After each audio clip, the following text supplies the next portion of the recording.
Alhamdulillahi Rabbil Alamin. Wassalatu wassalamu ala asrafil anbiya'i wal mursalin Sayyidina Muhammadin wa ala alihi wa sahbihi wa man tabi'ahu bi ihsanin ila yaumiddin. Subhanaka la ilma lana illa ma 'allamtana innaka antal alimul hakim. Rabbi shrah li sadri wa yassir li amri wahlul 'uqdatam min lisani yafqahu qawli.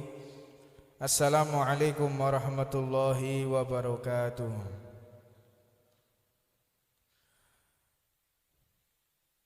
Alhamdulillah, puja dan puja kita haturkan kepada Allah Subhanahu wa taala atas kenikmatan yang Allah berikan kepada kita, yaitu dijadikan kita menjadi umat baginda Nabi Muhammad sallallahu alaihi wasallam.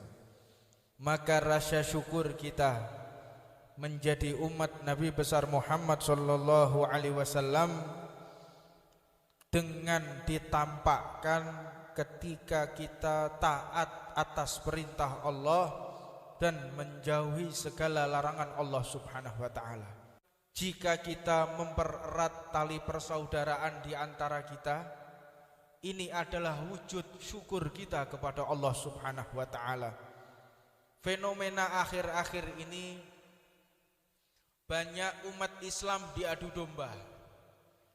Banyak umat Islam satu dengan yang lain saling mencaci.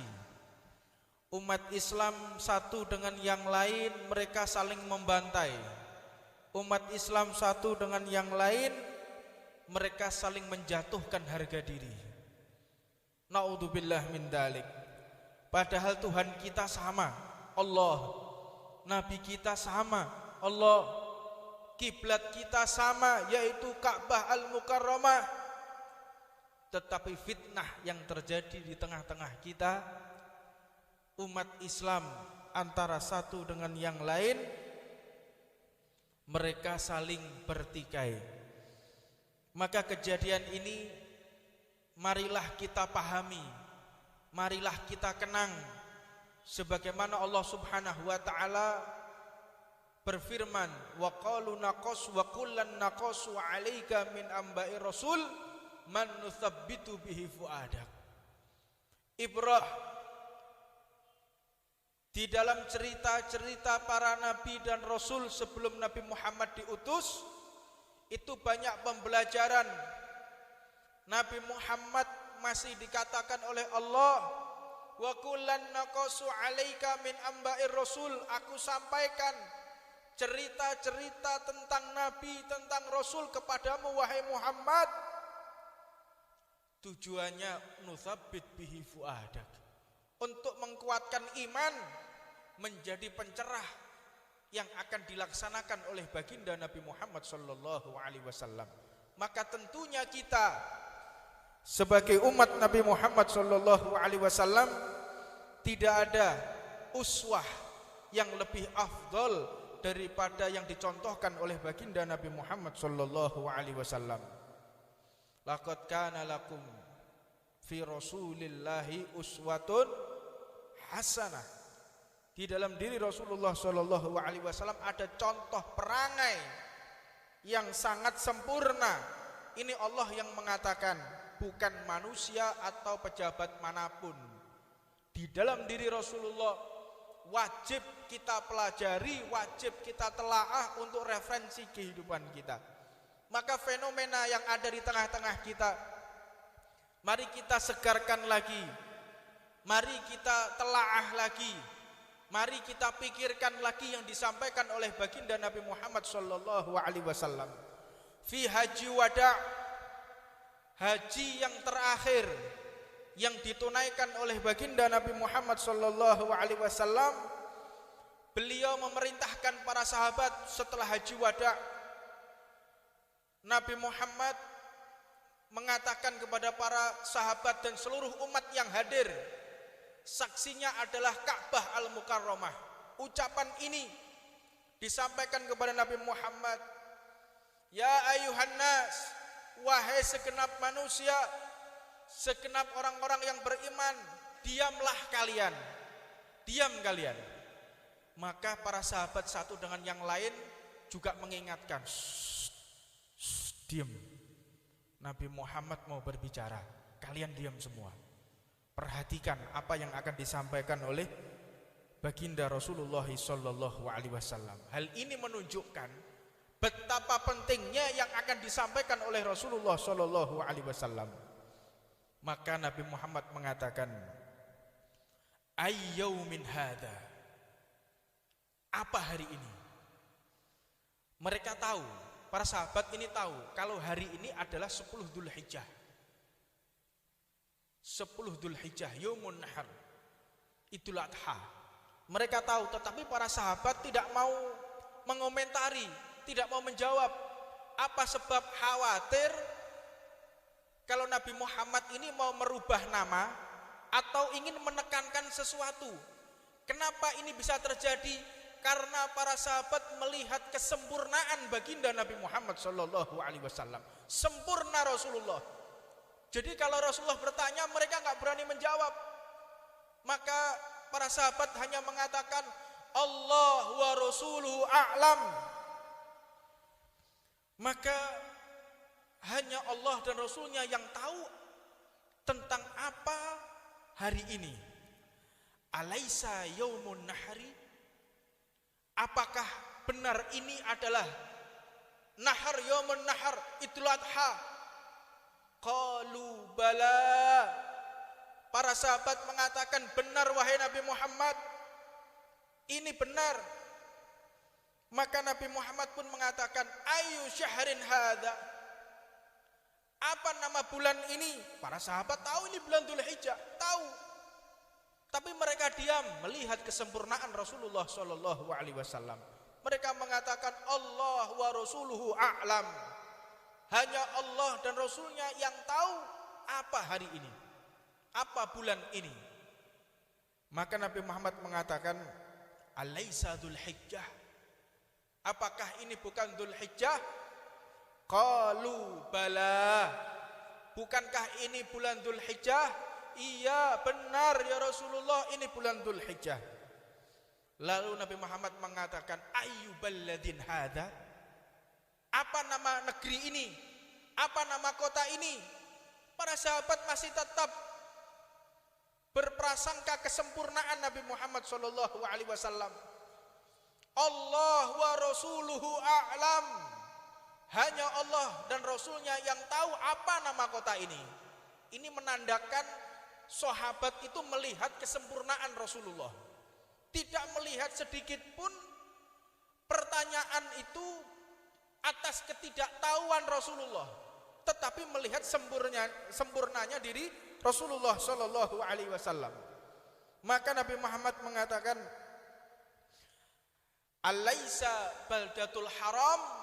Apakah bukan ini namanya negeri haram, kota haram, baldah Mekah al-Mukarramah?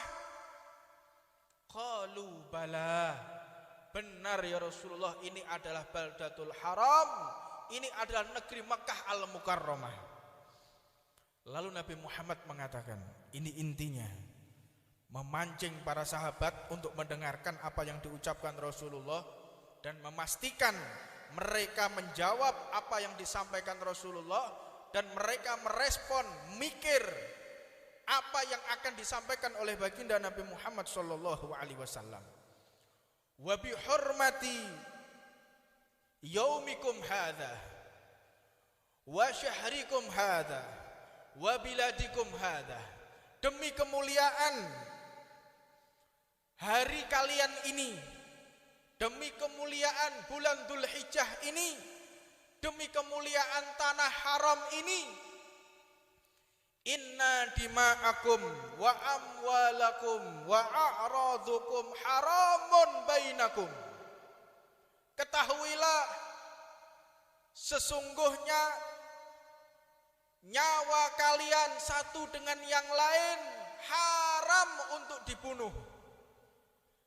Harta satu dengan kalian, harta kalian satu dengan yang lain haram untuk dirampas.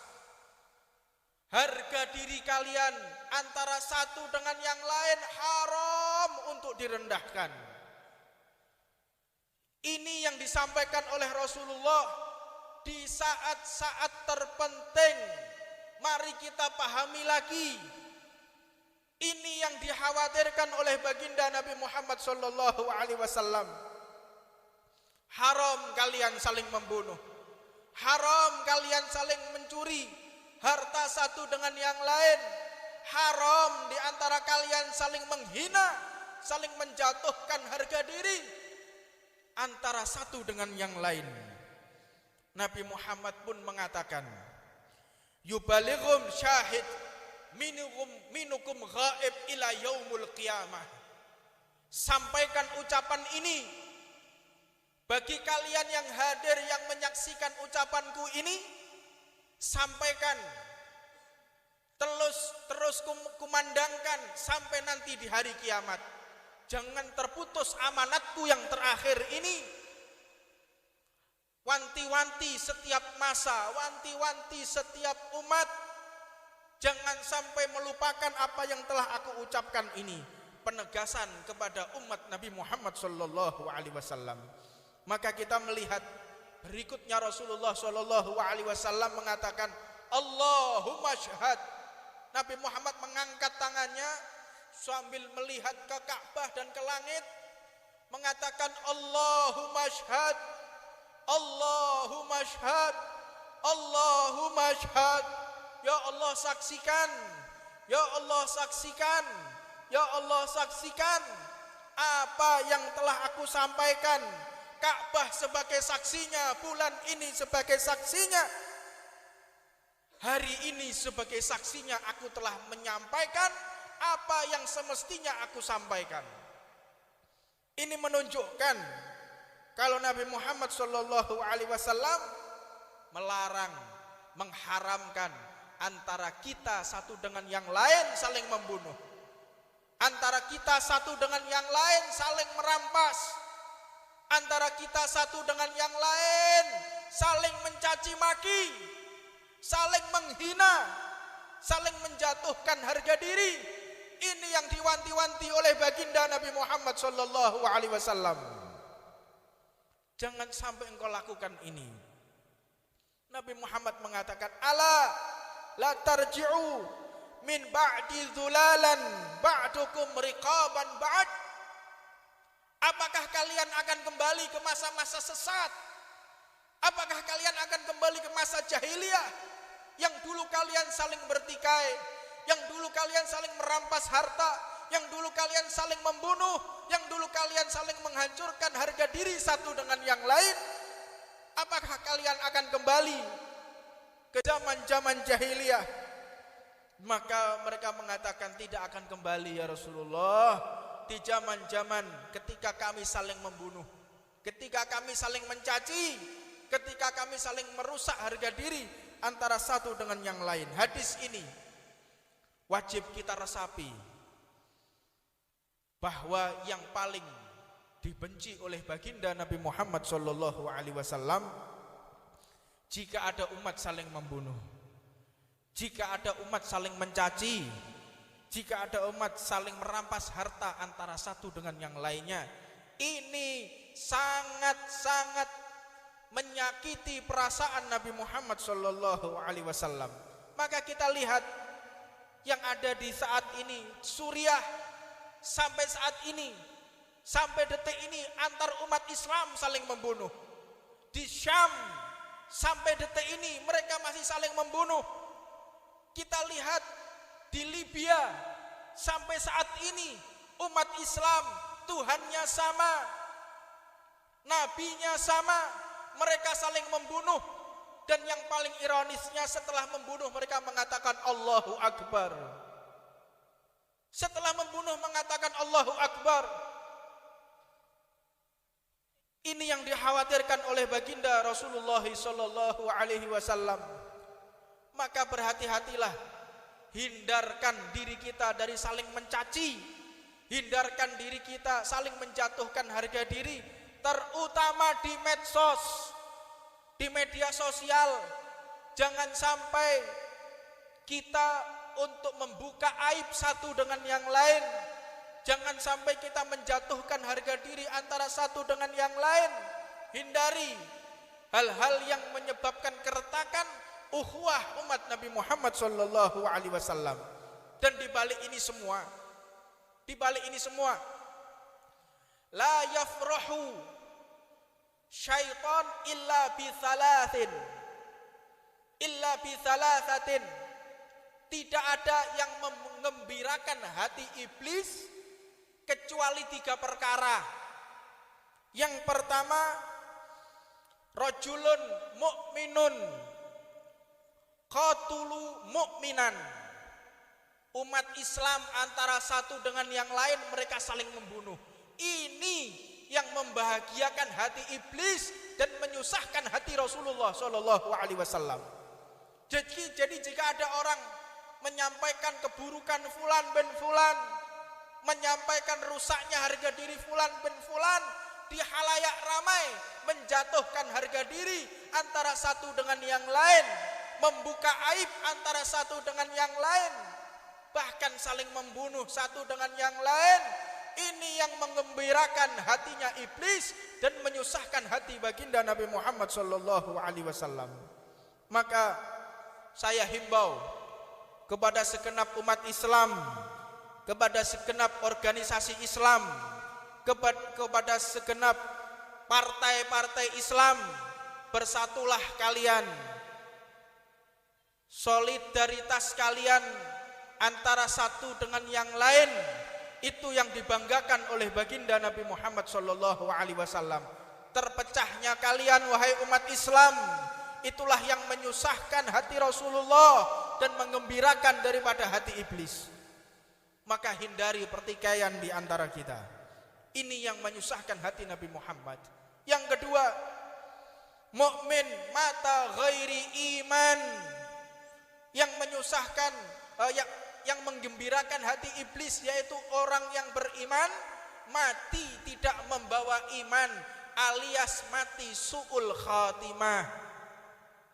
Su'ul khatimah ini yang menyusahkan hati Nabi, menggembirakan hati iblis. Jadi kalau ada orang Islam mati, dia dalam keadaan tidak membawa iman atau su'ul khatimah, ini benar-benar girang hatinya iblis. Maka tujuan Rasulullah diutus oleh Allah, bagaimana caranya manusia ini hidup di dalam keimanan dan mati membawa iman. Naam, iya, memang ini adalah pekerjaan yang paling susah. Jihad gampang, jihad membunuh orang-orang kafir gampang. Ketahuilah, tapi itu bukan keinginan Rasulullah. Kita membunuh orang kafir sehingga dia mati kafir, itu bukan keinginan Rasulullah. Keinginan Nabi Muhammad, seluruh umat Islam, Bani Adam, semua ras, semua suku, semua wilayah meninggal dalam keadaan beriman kepada Allah Subhanahu wa taala. Jadi tujuan kita jihad untuk membunuh orang Islam, ini sesuatu yang paling salah. Salah besar. Jihad membunuh orang yang beriman kepada Allah. Maka ini fenomena yang dihembuskan di negara kita. Bagaimana caranya organisasi Islam satu dengan yang lain, mereka saling bertikai, mereka saling menghina, mereka saling mencaci, mereka saling menghancurkan harga diri antara satu dengan yang lain. Ini memang propaganda Zionis, ini propaganda Yahudi yang memang ingin merusak kerukunan antar umat baginda Nabi Muhammad sallallahu alaihi wasallam. Terus di negara kita dihembuskan terus. Bagaimana caranya ormas satu dengan yang lainnya, mereka saling mencaci, mereka saling membantai, mereka saling bermusuhan. Tetap yang rugi ini adalah umat Nabi Muhammad. Tetap yang rugi adalah umat Nabi Muhammad. Korbannya tetap umat Nabi Muhammad. Tidak ada korban di luar umat. Ini strategi musuh, konfrontasi dengan proxy war, perang proksi, perang urat saraf, mereka saling bertikai. Maka hati-hatilah diri kita untuk menanggapi daripada fenomena alam ini. Tarik diri kita, jangan ikut-ikutan mencaci maki antara satu dengan yang lainnya. Memang nanti kalau waktunya jihad, kita akan dipanggil oleh Imam Mahdi. Kita akan dipanggil oleh Imam Mahdi, jangan khawatir. Jangan kita bergerak sendiri-sendiri. Nanti ada komando dari atas. Kita jihad di jalan Allah. Tapi bukan saat ini. Kita masih nunggu. Nanti setiap saat kita akan niat. Setiap keluar dari majelis, mulai saat ini kita niat. Setiap kita berdiri dari majelis, sebelum kita berdiri, niat kita menjadi pembela Al-Mahdi. Mudah-mudahan kita semua termasuk daripada orang-orang yang membela Al-Imamul Mahdi. Maka dari itu, jangan sampai kita ini juga merasa aman dari mati su'ul khatimah. Jangan sampai di antara kita ini merasa aman dari mati su'ul khatimah. Kalau saya ini pasti husnul khatimah, ketahuilah ciri-ciri khas orang yang mati su'ul khatimah, yaitu mereka yang benci kepada para ulama, benci kepada para kiai, benci kepada para habaib, benci kepada para masyayikh. Mereka adalah orang-orang yang mati dalam keadaan su'ul khatimah. Na'udzubillah min dalik. Yang kedua, tanda-tanda orang yang su'ul khatimah, orang yang benci kepada Al-Quran, orang yang menistakan Al-Quran, mereka lah orang-orang yang mati su'ul khatimah. Dan yang ketiga, yang membuat orang mati su'ul khatimah, yaitu hubbud dunya.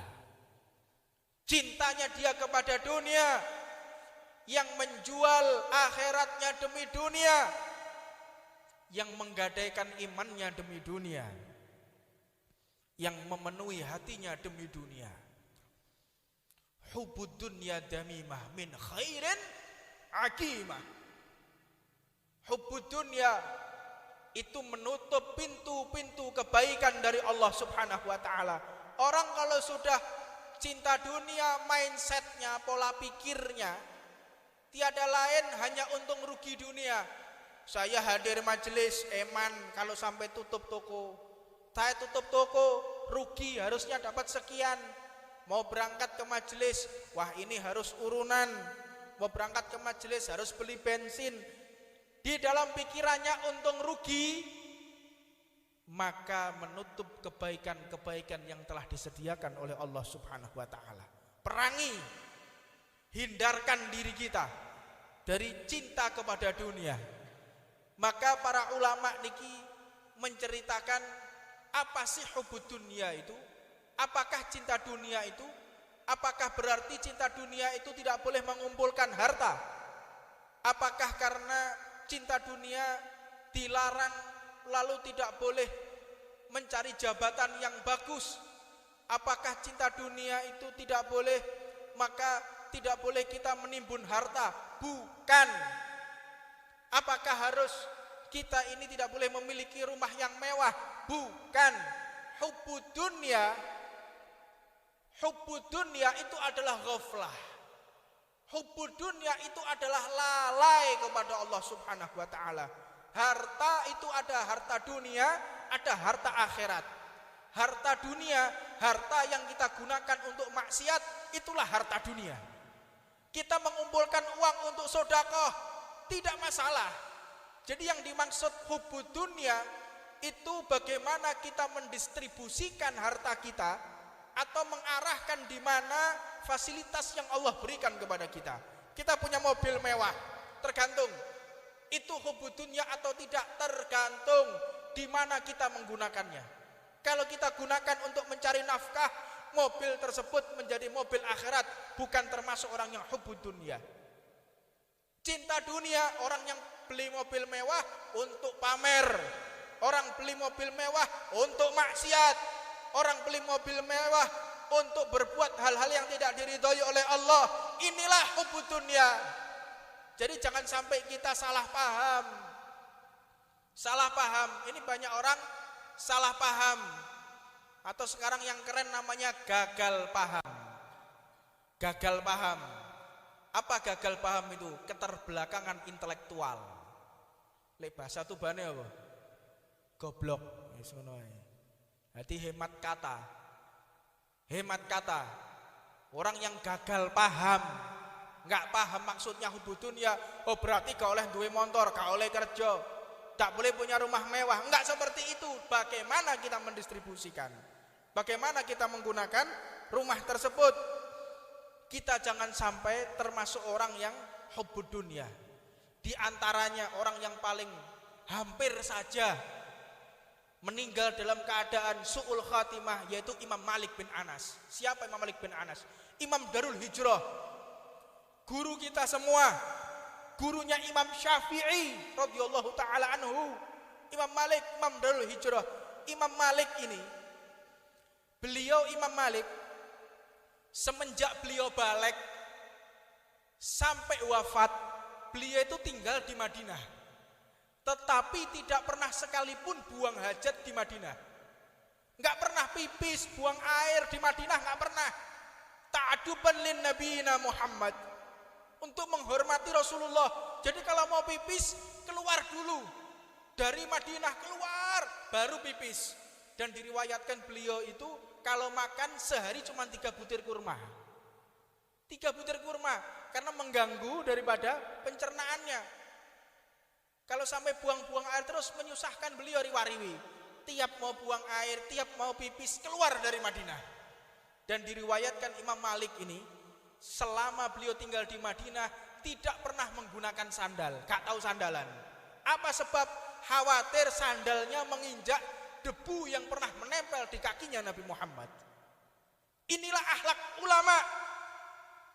Imam Malik luar biasa. Imam Malik ini kalau mau ceramah, Imam Malik ini kalau mau ngajar pakai surban, pakai dupa, majelisnya dikasih dupa, majelisnya dikasih wangi-wangian.